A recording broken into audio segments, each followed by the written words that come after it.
ئەم کاتتان باش بەڕێزانم من کامەران حاج عومەر لەگەڵ هاوکارانم لە باسی ڕۆژ ئەمڕۆژ لە سلێمانی چاوەڕێی هاتنی شاندی پارتی دیموکراتی کوردستانین بۆ سەردانی زوتنەوەی گۆڕان و دیدار و کۆبوونەوە سەبارەت بە پێکهێنانی کابینەی داهاتووی حکوومەتی هەرێمی کوردستان. ئەمە سێمین دیداری فەرمی نێوان بزوتنەوەی گۆڕان و پارتی دیموکراتی کوردستانە. ئێمە هەوڵ دەدەین بزانی ناوەڕۆکی ئەو کۆبوونەوەیە چییە، ئەوان باز لە چی دەکەن، خاڵە هاوبەش و خاڵە ناکۆکەکان لە نێوان شاندی پارتی و شاندی بزوتنەوەی گۆڕان چییە، لەگەڵمان بن زانیاری ورد سەبارەت بەم دانیشتنەدا و ئەم گفتوگۆیە دەخەینەوە.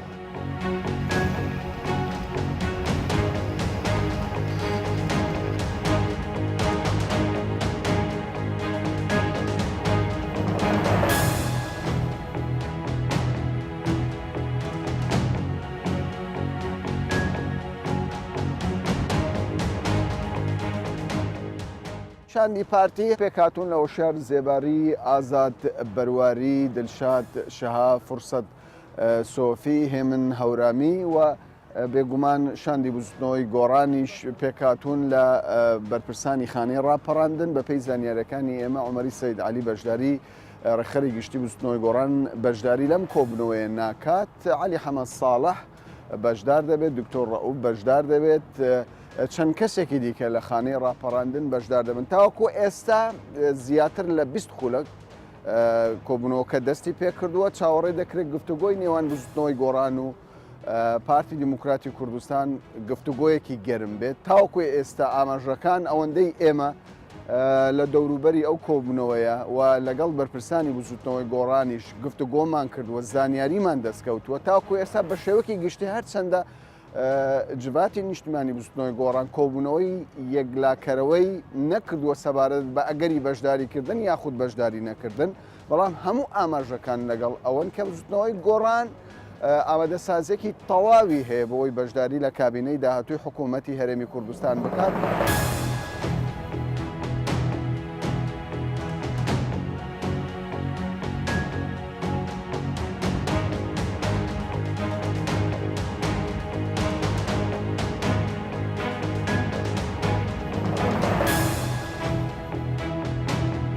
کۆبوونەوەکەی شاندی پارتی دیموکراتی کوردستان و بزوتنەوەی گۆڕان کە لە مەکۆی سەرەکی بزوتنەوەی گۆڕان بەڕێوە چوو دوو کاتژمێری خایەن پاش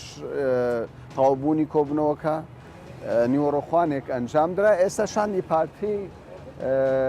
ئەم ناوچەیە مەکۆی سەرەکی بزوتنەوەی گۆڕان بەجێ دەهێڵێت، دەچێتە ماڵی کۆسرەت، دیارە گفتوگۆکانی پارتی لەگەڵ یەکێتیش بەردەوام دەبێت. زانیاری تازە چییە؟ زانیاری تازە ئێمە هەوڵماندا لەگەڵ شاندی هەردوو لا گفتوگۆ بکەین، بەڵام یەکێک لە ئەندامانی شاندەکە قسەمان لەگەڵ کرد، پێی باش نییە ناوی بهێنین، بەڵام گفتوگۆکەی پارتی لەگەڵ بزوتنەوەی گۆڕان تا ڕادەیەکی زۆر باش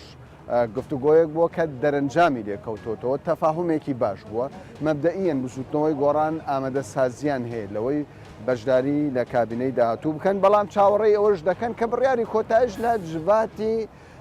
گشتی بزوتنەوەی گۆڕان بدرێ. ئیتر دەتوانین بڵێن کۆبوونەوەکانی ئەمڕۆی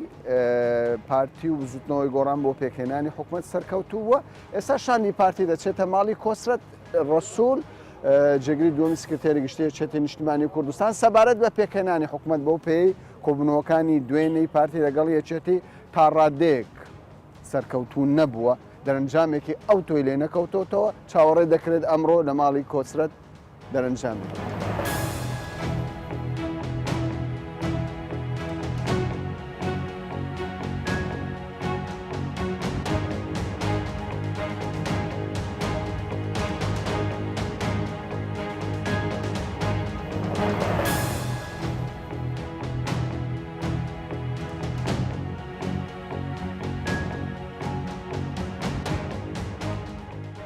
بەو پێی کە ئەمە لە نزیکەوە چاودێری گفتوگۆی شاندی پارتی و بەرپرسانی بزوتنەوەی گۆڕان بووین، گفتوگۆیەکی گەرم و تێروتە سەلتان کرد. پێمان خۆشە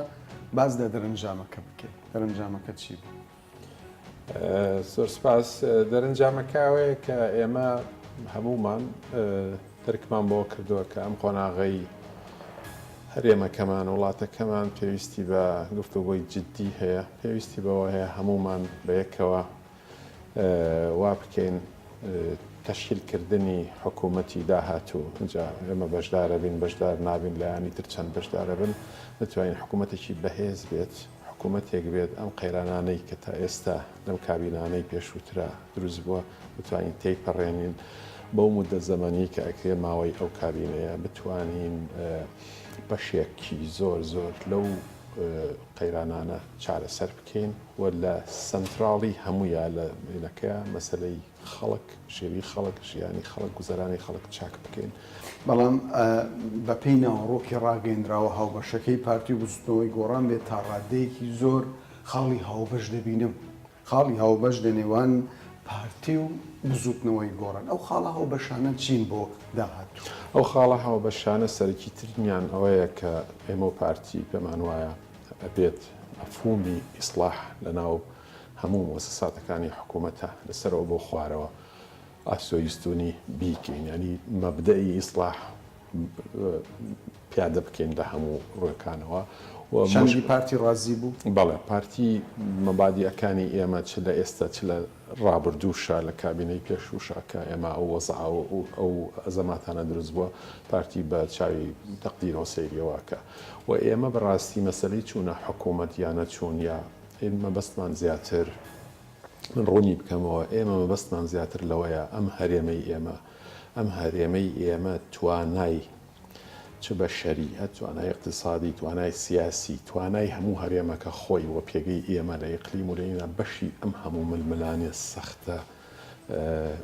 ئەم جەڕ و حەبلە ناکە باشترێک دوای ئەمە زیانی گەیاندووە بە خەڵکی کوردستان لە ڕابردوودا ئەم ململانێ بێگومان زیانی گەیانوە کە تۆ ئەم جۆرە ململانێت توندە لە بینی هێزەکانە بکرێت لە بینی هێزە سیاسەکانە بکرێت هیچ جۆرە تەفاهمێک نەبێ بۆ هیچ جێرە پرسێکی گرنگ و چارەنووساس و نیشتیمانی باجەکەی بە تەکید باجەکەی خەڵگەیدا گوزەرانی خەڵک خراپە بکە. پێشتر پارتی داوای کردووە کە ئەوانەی بەشداری لە حکوومەت بکەن پێویستە هاوبەشی ڕاستەقینە بن بە پێی زانیاری ئێمە لە کۆبنەوەکەی ئەمڕۆدا بزوتنەوەی گۆڕان داوای لە پارتی کردووە کە لە دامەزرا و جونگە سەرەکیەکانی دەستەڵات لە هەرێمی کوردستان بەشداری فعلی بکە. ئێوە پێتان وایە دەبن بە هاوبەشی ڕاستەقینە لە داهاتوودا ئەگەر بڕیار بدەن وەکو بزوتنەوەی گۆڕان بەشداری لە حکوومەت. بەشداریکردنی ئێمە لە حکوومەتە کاتێک ئێمە توانین ئەو بەرنامانە جێبەجێ بکەین لەگەڵ لایەنەکانی ترا کە کابینەکە پێگەیان کە ئەبێ مشارەکەی ڕاستەقینە بکەین نابێ بۆ دیکۆر بێت نابێت داوایەتان کردووە بەڵێ بێگومە هەر لە کۆبنەوەی یەکەمەوە ئێمە داوای ئەومان کردووە بەشداری ڕاستەقیناکەین بەشداریەک لە سەرتاسەری وەڵامی پارتی پۆزتیف بووەوە. پێتان وایە پۆستەکان ببتە گرفت لە بەردەم ڕێکەوتنی پارتی و بزوتنەوەی گۆڕان لە ئایندەدا یعنی ئەوەندەی زانیاریمان هەبێت تا ڕادەیەک پارتی دەستی کراوە بووە بۆ پێدانی پۆست بە پارت و لایەنە سیاسی. زانی ئێمە لە کابینەی پێشووە غەدرمان لێکرا ڕەنگە هەمووشمان بە شێوەیەک لە شێوەکان خۆمان وا ببینین غەدرمان لێکراوە بەڵام ئەو ڕووداوانە چەکە من حەز ناکەم بگەڕێمەوە ئەو ڕووداوانەی کە ڕوویدا لە کابینەی پێشووە تەجروبەیەکی تاڵە تەجروبەیەکی خراپیشە هیواداری ئەو شتانەش ڕوو نەداتەوە و ئێمە ئیستحقاقی خۆمان 24 کورسی پێشووترا وەرمان نەگرتو لە کابینەی پێشووترا و ئێستاش ئیستحقاقی ئێمە چەندە بەڕاستی بۆ 12 کورسیە نییە کە ئێستا ئێمە هانیمانە چکە ئێوەی میدیاکە ڕەنگە لە ئێمەش باشتر بزانن کە ڕەوشی هەڵبژارنەکان بە چه ئاقارێکا ڕۆشت و چۆن بووە چه هەڵبژاردن بۆ پەرلەمانی عێراق و چ بووە هەڵبژاردن بۆ پەرلەمانی کوردستان لەبەرەوە مەسەلەی پۆستەکان ئەوە بابەتێکی ترە پێت وایە پارتی تەفاهمی ئەوەی هەیە ئێمە هەمومان تەفاهممان هەیە هەمومان تەفاهممان پرسیار لێرەدا ئەوەیە چ گرنگتێک هەیە ئەم جارە کابینەی داهاتوو سەرکەوتوو بێ و ئامانجی بزوتنەوەی گۆڕان و پارتیژم پێکێت. وڵی ئیرادەی بەهێز هەبێ لای هەموو لایەک و کەوتوتە سەر و تیمەی کە لە حکوومەتدا ئیشەکات من بەش بە حاڵی خۆم پێم وایە هەر تیمێک ئەگەر وەکو تیم ئیش بکات ئەگەر هەر کەسە پێگەی خۆی بزانێت ئەو تیمە سەرکەوتووە بێنجا تیمەکە تیمی وەرزش بێت تیمی ئەنجومەنی وەزیران بێت چی بێت ئەبێ کۆمەڵێشت هەیە جیای بکەینەوە لێک گۆڕان یا هەر هێزێکی تر کە بەشداری حکوومەت دەکات بەشێک لەو بەرنامەی ئینتیخابی خۆیە باتە ناو کارنامەی حکوومەتەکە و لە ئەنجومەنی وەزیران و لە وەزارەتەکان و لە بەڕێوەبەرایەتەکان و لە زۆر جێگای ترا هەوڵەدات ئەوە ڕنگ پێباتەوە لەو ستایلە بەڵام گۆڕان بە تەنهانیە پارتیش بە تەنهانیە لایەنەکانی تریژە هەمومان بەیەکەوە ئەگەر ئەو تەفاهمە دروست بێت هەمومان بەیەکەوە وەک تیمێیش بکەین بۆ ئەوەی ئەم وڵاتە بەرەوە ئاقارێکی باشتر بەرنیشتێکی بچاکە بەڵام ئەگەر بە نەزعی پلان جێڕی و یەکتر سڕینەوە و یەکتر قوبوڵ نەکردن و چاڵحەڵکردن بۆ یەکتر بێت ئێمە هەر تەجروبە دووبارە بێتەوە خراپتریژە بێت لەبەرەوە من تەمەناکەم ئەم قۆناغا ئێمە هەمومان بەیەکەوە بە مەسئولانە و بە جددی سەیری ئەم قۆناغی خۆمان بکەین کە قۆناغێکی زۆر هەستیارە زۆر گرنگە کە بتوانین هەمومان بەیەکەوە تێپەڕێن چەند پرسێکی گرنگ هەیە لە هەرێمی کوردستان سەبارەت بە دەستەی سەرۆکایەتی هەرێم پرۆژه یاسای سەرۆکایەتی هەرێم سەرۆکایەتی پەرلەمان حکوومەت ناوچە کێشە لە سەرەکان ئەمڕۆ کامە دۆسێ گرنگترین باس بوو لە گفتوگۆکان گرنگترین باسییان بەڕێی من ئەوەی کە ئێمە باسمان کرد مەسەلەی دەستورە دەستوری خۆمان هەرێمی کوردستان بنووسینەوە و دەستوریە بێت کە مەحکەم بێت هەمومان بەستێتەوە هەمومان وەکو ئەو پلاتفۆرمە نەتەوەیی کە هەموو وڵاتێک نەتەوەیەک ئەی بەستێتەوە ئیشی لەسەرەکە ئەگەر دەستورمان کرد لە دەستوری شاتوانین هەم یاسای سەرۆکایەتی هەرێمە هەم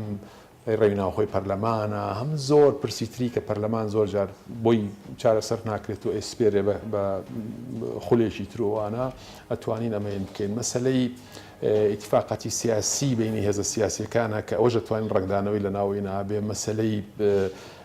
بودجەی بەشە بودجەی ئێمە لەگەڵ عێراقا مەسەلەی پێشمەرگەیە مەسەلەی نەوتە مەسەلەی مادەی 140 و ناوچە جێناکۆکەکان یا ناوچە دابراوەکان کە ئێستا بە تایبەتی دوای ئەمە حداسانەی کە هێن بووە ئەوانە مۆزوعێکی زۆر حەساوە ئەمڕۆ زۆریش بە جددی باسی ئەوانەمان کردن.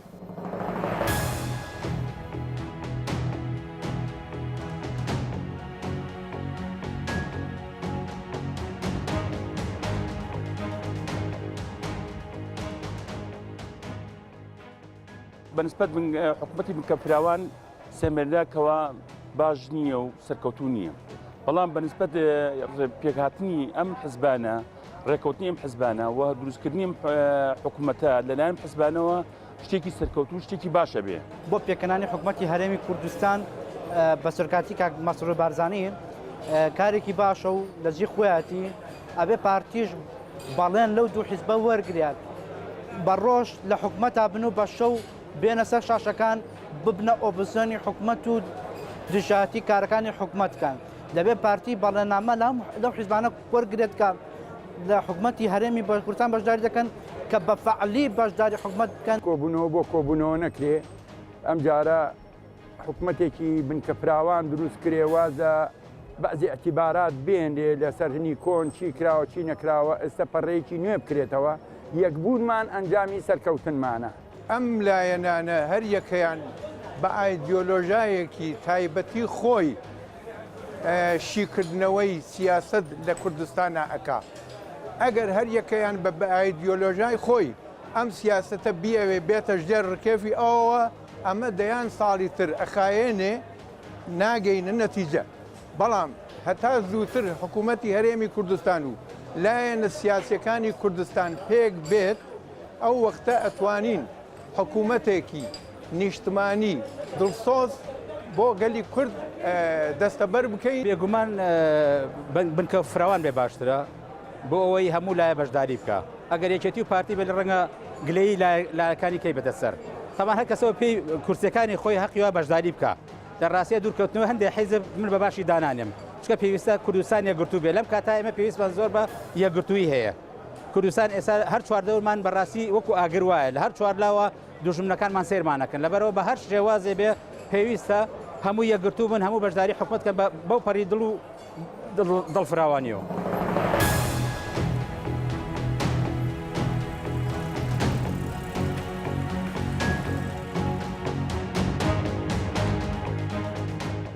تاوەکو ئێستا سێ کۆبوونەوەی فەرمی لەسەر ئاستی باڵا لە نێوان پارتی و یەکێتی و پارتی و بزوتنەوەی گۆڕان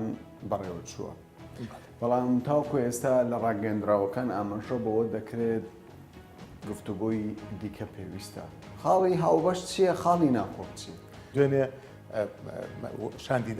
دانوستانکاری هەردوو لە لێرە لە سلێمانی کۆبوونەتەوە لە بارەکەی مەکتەبی سیاسی یەکێتی نیشتمانی کوردستان بەپێی ئەو بەلاغەی کە دەرکراوە ینی بە هەندێک پێشڕەچوونی باش هەیە لە کۆبوونەوەکانە بۆ نمونە هەمومان ڕێکەوتوین لەسەرەوەی کە کوردستانێکی دەستوری یان دەسەڵاتێک لەژێر سەختی دەستور و موەساتی بەڕێوەبردن و بە یاساییکردنی چەمکەکانە بەڕێوە بچێت. ئەمە زۆر گرنگە کە ئیرادەیەک هەبێ بۆی کوردستانێکی یاسایی و دەستوری بێ. کوردستان و حکوومەتی کابینەی نوێی حکوومەتی هەرێمی کوردستان لەسەر ئەساسی خزمەتی خەڵک بێت کە ڕێکەوتوین لەسەریە مە خاڵی ئیجابی و خاڵاوەشەکانە کە جەناب دەڵێ. خاڵی هاوبەش چیە لەگەڵ یەکێتی؟ خاڵی ناکۆک چییە؟ ینی ئێستا گەورەترین گرفت وەکو باسی لەوە دەکرێت دەڵێن یەکێتی تەواوی پرسەکانی کردوتە 5 پاکێج لەگەڵ پارتی بەیەکەوە گفتوگۆی لەسەر دەکات. ئەمە بۆتە گرفت لە گفتوگۆکە. ڕەنگە من ئەو نیاگادارم سێ پاکێج بێ مەسلەی بەغداد مەسلەی کەرکووک هاتوۆتە ناو گفتوگۆکانی هەرێمی کوردستانەوە لە کۆبوونەوەی دوێنێ کە بەداخەوە بەڕای منە بۆ یەکێتی نیشتمانی کوردستان لێرەوە سەیری کۆبوونەوەکانی نەکردایە پێچەوانەوە ینی کۆبوونەوەی پارتی یەکێتیە بۆیە لەسەر ئەساسی دروستکردنی حکوومەتی هاوڵاتی حکوومەتی خەڵک حکوومەتێک کە باڵین ماف داتەوە بەو خەڵکەی کە ئەرچی خۆی بەرامبەر سەروەری نیشتمان و کوردستان بە پارچەی پێ دوای ئەمە بەربەست دروست دەکات لە زوو ڕێکەوتن لەسەر کابینەی داهاتوی حکوومەت. ئومێدەوارم بەربەست دروست نەکات چونکە بەڕێوەمی ئەوانە خاڵی هاوبەشمانەیە خاڵی هاوبەش لەسەرەوەی کە بەردەوامی کۆبوونەوەکان کە هەردوو لامان متفقین لەسەرەوەی کۆبوونەوەکان بەردەوام بێ ئەمە خاڵی هاوبەشە کەواتە ینی خۆی جەوهەری سیاست دیالۆگ و گفتوگۆیە ڕەنگە لە مەجرای دیالۆگ و گفتوگۆ بگەینە سغەی نهایی لەسەر پۆستەکان. منظوری ئێمە پارتی دموکراتی کوردستان ئەوەیە کە لە پۆست و پلەوە ئایندەی حکومڕانی لە هەرێمی کوردستانە نەقێنینەوە بەڵکو لە ئەرکمانەوە بەرامبەر بە پرۆسەی سیاسی بەرامبەر بە خەڵکی کوردستان بەرامبەر بە باشکردنی ژیانی خەڵک بۆ دروستکردنی دەسەڵاتێکی موسساتی کە لە ئاستی ئاڵوگۆڕەکانی ئەم قۆناغی ناوچەکە و کوردستان و عێراق و دنیاشاوێت سەیریکە هەولێر لە چەند ڕۆژەکە چۆن بۆ بە ترافیکێکی سیاسی لە ئەوروپیەکان ڕۆژانەیەن بۆ بیناکردنی بۆ هاوکاریمان بۆ بیناکردنی کوردستانێکی بەهێز حزوریان هەیە لێرە بۆیە بێیانی وەزئی ناوخۆش وەڵام دەرەوە بێ بە ڕاو بە ئەو پشتگیریەی دۆستەکانمان لەسەر ئاستی دنیا بۆ پرۆسی سیاسی لە کوردستانە دەرەوە. یەکێتی دەڵێ وەکو جەنابەت باسی لەوە دەکەی سێ پاکێجمان هەیە بەغدا کەرکووک پێکهێنانی حکوومەت ئەمە گرفت دروست دەکات لە ڕێڕەوی پێکهێنانی حکوومەت پرۆسی گفتوگۆی پێکهێنانی حکوومەت. خۆی دانوسانی لۆژیکی ئەوەیە کە ئێمە لەسەر ئەساسی هەڵبژاردننی کوردستان بچینە ناو میحوەری گفتوگۆکانەوە چونکە دوجار ئەو دەسەڵاتی کە لە کوردستان پێگە ئەو کابینەی کە لە کوردستان پێک بێ ئەبێ با بڵێن بەرەنجامی ئەو ئەتڵەسە سیاسیە بێت کە بەدەنگی خەڵک کێشاومانە بۆیە ینی ئەمە پاچێجەکان جیان مەسلەی کەرکووک ئەبێ هەمووان تیا شەریک بین لەوەی کە ئەو ظروفەی کە ئێستا لە کەرکووکەی عادەنەزەری تیا بکرێت بۆ ئەوەی دەسەڵاتی کوردی بچێتەوە ئەوێ و ئەو هێرشی تعریب و ڕاگواستن و دەرکردن و ئەو ئازاری کە کەرکووچەکان چەشتیان لانێکم بەگەڕانەوەی پێشمەرگە و بەگەڕانەوەی ئیرادەی کوردی و ئیدارەی کوردی بۆ ئەوێ چارەسەر بکرێت ئەمە پاچێجێکی جیایە پاچێجی بەغا دیسان پەیوەندی بە هەڵبژاردننی عێراقەوە هەیە پەیوەندی بە هەڵبژاردننی کوردستانەوە نییە و پاچێجی پۆستەکانیش لە بەغا پەیوەندی بە پارتی دموکراتی کوردستانەوە نییە بەڵکو پەیوەندی بە سەرۆک وەزیران و پەیوەندی بە هێزە سیاسیەکانی عێراقەوە هەیە پاچێجەکان جان پاچێجی پێکەنانی کابینەی نوێی حکوومەتی هەرێمی کوردستان بە دیوی لۆژیکی و منطقیە ئەگەر بمانەوە ینی خزمەت کابینەیەکی خزمەت گوزار کابینەیەک لەسەر ئەساسی خزمەتی خەڵک یان بمانەوێت دەسەڵاتێکی دامەزراوەی لە کوردستانە کە طموحی پارتی دموکراتی کوردستانە دای بمەزرێنین مەفروزە لەسەر پاچێجی دەنگی خەڵکەوە حەجمی هێزە سیاسیەکان لە ناو کای بەڕێوەبردننی هەرێمی کوردستانە پراکتیزە بکرێت. باشە ئێستا ئەوەندەی کە ئەمە لە نزیکەوە ئاگاداری کۆبنەوەکانین پاشەوەی دوێنێ لەگەڵ مەکتەبی سیاسیەچێتی شاندی پارتی دیداری کرد ئێستا شاندی پارتی لە ماڵی کۆسرۆ ڕەسوول عالین جێگری دۆمی سکرتێری یەکێتی قسەی من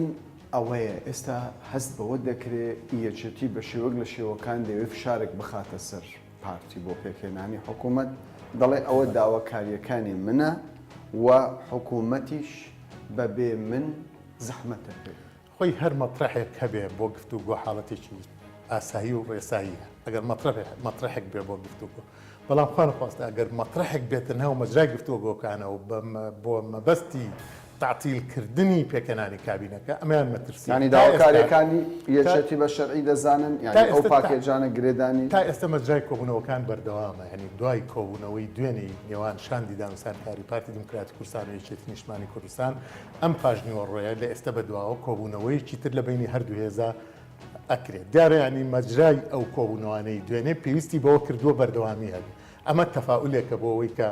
بگەینە دەرەنجامی باش بۆ پێکەنانی سەبارەت بە بزوتنەوەی گۆڕان ئەو ڕاگەیەنراوەی کە بڵاو کراوەتەوە بەو پێیەکی ئێمە لەگەڵ ئەندامانی شاندی دانووسکار گفتوگۆمان کردووە لێک تێگەیشتنێکی باشە هەیە لە نێوان پارتی و بزوتنەوەی گۆڕان کەوایە بەڵێ بە تاکید خۆی ئەو بەڕێوەچوونی کۆبوونەوەکان تەفەهوم ئوسوبی تەفەهومە دۆزێتەوە لێک تێگەیشتنە دۆزێتەوە کە بۆ خۆی بە دیالۆگ یانی کێشەکان چارەسەرە بێ و بە دیالۆگ بڕیار لەسەر قەواری داهاتووی هەرێمی کوردستانین تا ئێستا مەجای کۆبوونەوەکانمان لەگەڵ بزوتنەوەی گۆڕان لە یەکەم ڕۆژەوە ئەوەی تیاخنەدرێتەوە کە پێشبەچوونی باش لە پەیوەندیەکانی هەردوو حیزب هەیە هەردوو هێز هەیە و تەفەهومێکی باشیش لەسەر بەڕێوەبردننی ئایندەی هەرێمی کوردستان هەیە هەرێمی کوردستان لە ئایندا هەر لە بەردەم پۆست و پلەبەخشینەوە نییە لە بەردەم کۆمەڵێک تەحەدیایە تەحەدی زیندووبوونەوەی داعش لە سنوورەکانی هەرێمی کوردستان مەترسیە لەسەر ئەزمموی هەرێمی کوردستان و لەسەر ئاشتی سیاسی و کۆمەڵایەتی لە هەرێمی کوردستانە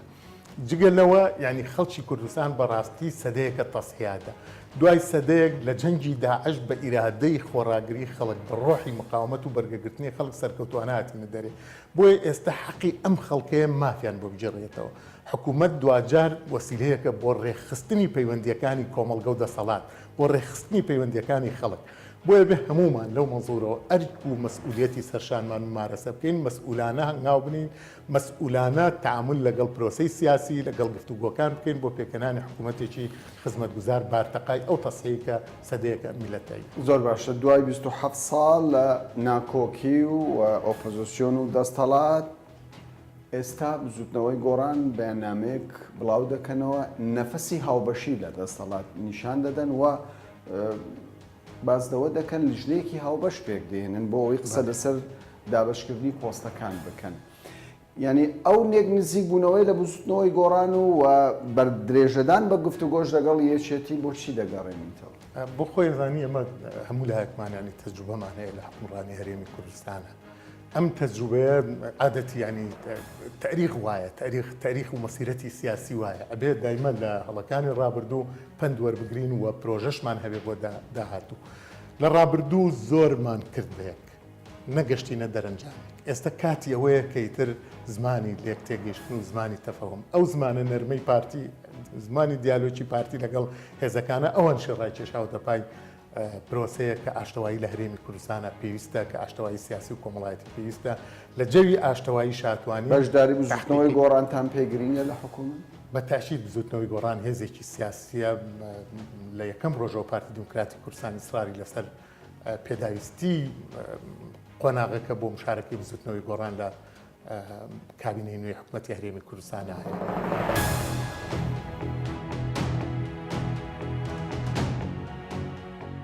شاندەکەی پارتی بەرەو هەولێر گەڕایەوە و لە هەگبەکەیدا